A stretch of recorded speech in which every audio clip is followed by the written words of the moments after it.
আরে আমি যে বিদেশ থেকে আসছি, এই এলাকার মানুষের কোনো খবরই নাই। আমাকে দেখে একটু বলবে কি না তা না, মনে বুঝে আমি ঢাকার খ্যাত ছাপড়ি স্মার্ট। তাই রে মানুষ কি বলবো, গ্রামের মানুষ আসলেও একটা খ্যাত। চুং দেখো না এই এলাকার মানুষজন কই কই। তুমি তুমি দেখে চলে যাবো না? আরে আঙ্কেল আপনি এটা কি বললেন? আপনি কি আমাকে চেনেন?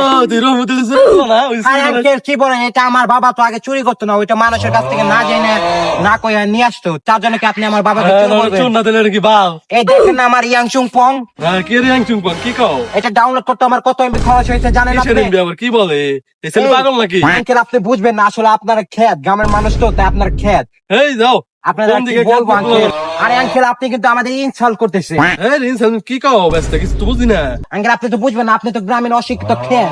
আরে কি এর শিকার? তুমি তো চুরি করে ধরা পড়ছো তাই তুমি গ্রামে আসছো। আঙ্কেল আপনি কিন্তু আমাকে আবারও ইনসাল্ট করলেন। আরে কি ইনশাল আঙ্কেল আপনার সাথে কোনো কথা নাই, যান মুরব্বি কথা মানুষ। নাই তুমি বল লাগে ভাবে করতে লাগাই চুরি কারণ বাপ ধরন শুধাইছি না এনে কোন এলাকায় কোন দিকে বাল থেকে গেছে এনে বাপ ধরন নিছ না। চিংচং তুমি কোনো রাগ করো না, এই আঙ্কেল এগুলো বাজে। বাংলাদেশের মুরব্বি মানে চা দোকানে বিজ্ঞানী, বুঝছো? আমরা চলে যাই আমাদের দেশে, চলো।